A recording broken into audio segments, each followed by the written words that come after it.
right, so Minnesota wins 5-1. So when it came to that fifth goal, that was an empty net goal for Minnesota, and that kind of sealed the deal. Well, then again, I think it was the third and fourth goal that would seal the deal for Minnesota. Yeah, so at the start of this third period, Toronto, they would take off Chuli and put in Reagan Kirk. And, I'm not too familiar with the goalkeeper situation. Some might argue that maybe Reagan should have come on in like the second period, but to be honest, I don't think it would have made a difference because if Reagan was to come on in the second period, the same thing probably would have happened.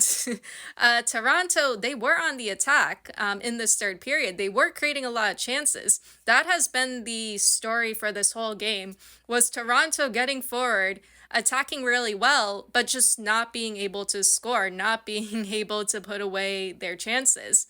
And whether you switch the goalies out or not, um, in this case, I don't think it would have made a difference.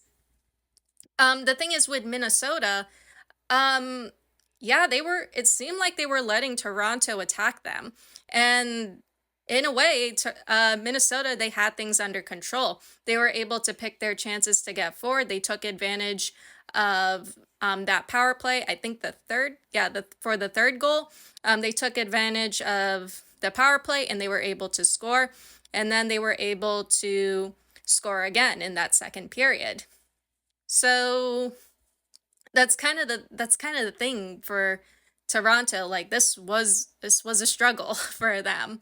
They did everything right attack wise, like in terms of getting forward, creating chances, build a play, connection in the attack. But it's like I say in soccer that if you can't put away your chances, the opposing team will. I do want to add one more thing because I couldn't help but notice it in this game. How Toronto was playing reminded me of my favorite women's soccer team, which is VfL Wolfsburg. So, Wolfsburg, they're a team that likes to be on the attack. They get a lot of possession, they like to control games. Their attack gets forward really well. They create lots of services, crosses, chances, like multiple attempts on goal. But sometimes they go through these dry spells of struggling to score goals. And I love them, but man, they're sometimes the most frustrating team to watch.